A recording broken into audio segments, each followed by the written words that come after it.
Made by the studio who brought you Deponia, Anna's Quest is a continuation of the point-and-click genre, with a bit of style and a bit different in the way of its storytelling. The question is, what exactly makes Anna's Quest stand out from the rest of the crowd in the point-and-click genre, and can a game that feels reasonably different from a studio's prior work still stand out in the end? Well, let's find out as I dive into the game to tell you exactly what it has to offer. The lady looks a bit like the old witch. Only different. I wonder if it's a relative of some sort, maybe? Anna's Quest, of course, stars the little girl Anna and her grandfather. The story begins with the pieces being set up. The two live off in the woods, away from the rest of society. Anna is kept isolated from the rest of the world, being warned of going off and exploring by her concerned grandfather. But one day, the grandfather falls ill, and it's up to Anna to charge off to adventure, dealing with the various issues and people along her way in order to save her grandfather from a horrible demise. But the basic story here only scratches the surface of what is to come in the tale, as Anna will be running into dragons, ghosts, and even Ted from the recent Ted 2. Okay, maybe not him exactly, but basically the same thing. Early on, you are captured by a witch and experimented on, and you start to get an understanding of why Anna was kept hidden from the world. Now note, some people may think this is a spoiler, but it's in the store page, so honestly it's not. But here you go. Anna has the power of telekinesis. That makes her an interest to people such as the witch. Anna will draw attention from a variety of characters, some of them with, of course, ill intentions. As for the story writing itself, this is actually an interesting diversion from a game like Deponia. The sort of humorous dialogue and characters from the older game make way for a more touching and children's tale. In particular, what I want to point out is the way that characters interact with each other. Anna is a kind-hearted lass who is nothing but touching in her interactions with people, even those you'd consider of an evil mindset. But it's the presentation of the character herself and her understanding of what she has to do in the end and what she learns that endears her to you and makes you want her to succeed. Honestly, it was the same way I felt when initially meeting Clementine in the first season of Walking Dead. A capable young girl whose knowledge of the world is limited, but that won't stop her.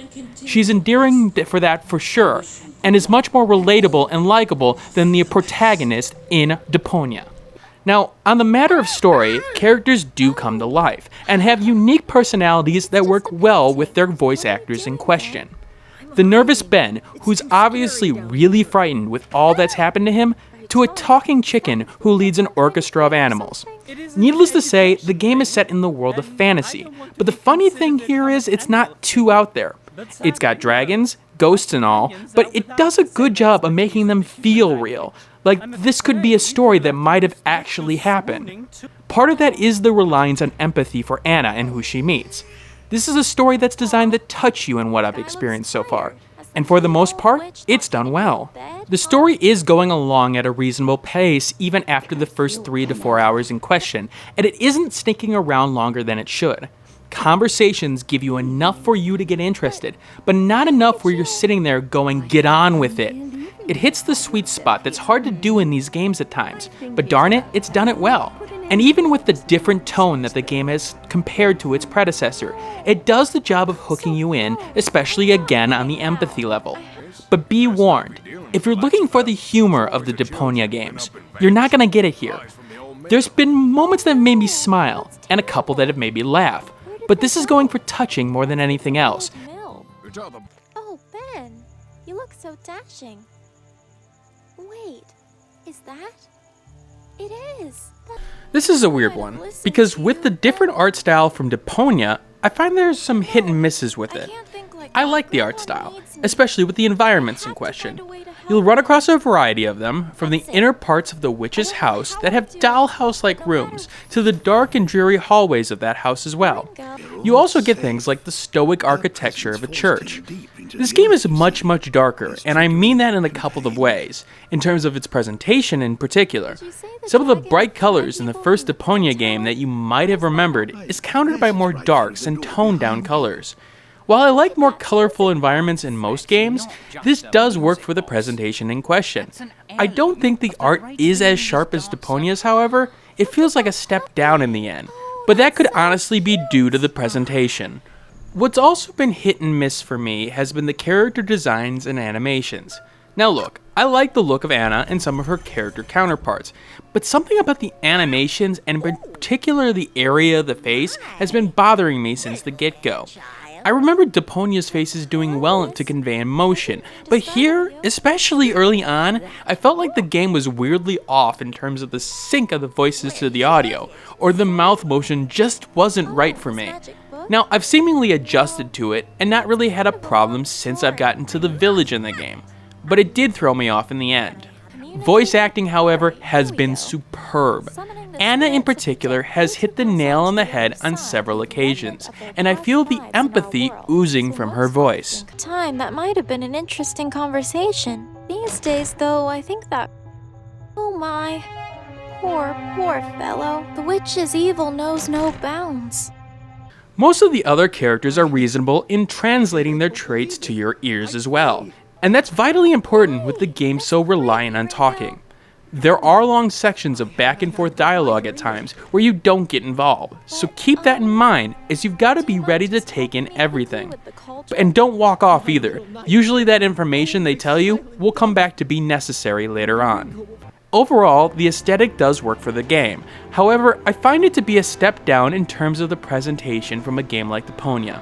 I will concede that may come down to my personal taste, and it's not like the presentation doesn't work from this game. Far from it. It does have a nice look to it. Well, it did...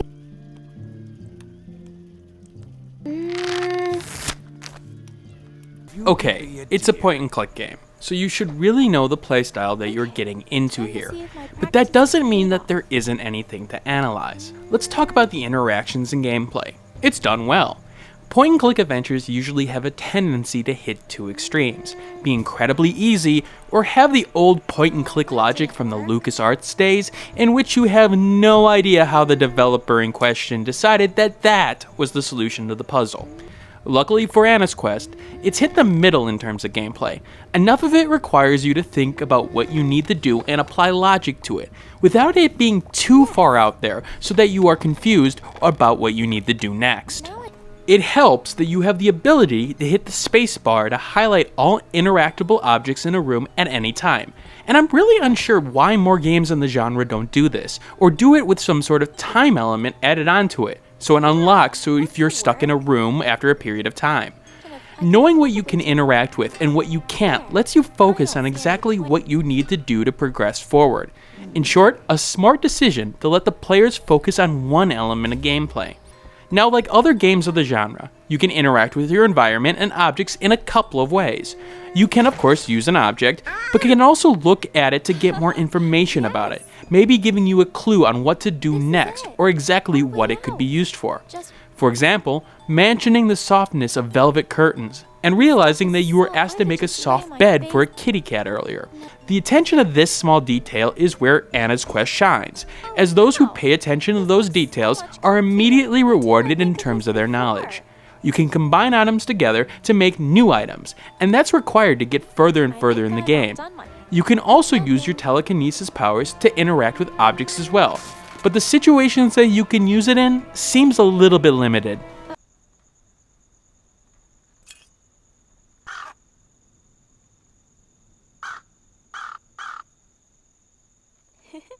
Not too happy about seeing another bird on his roof.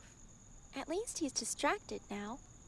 In the end, I'm going to give Anna's Quest my full recommendation, especially for those who love the genre.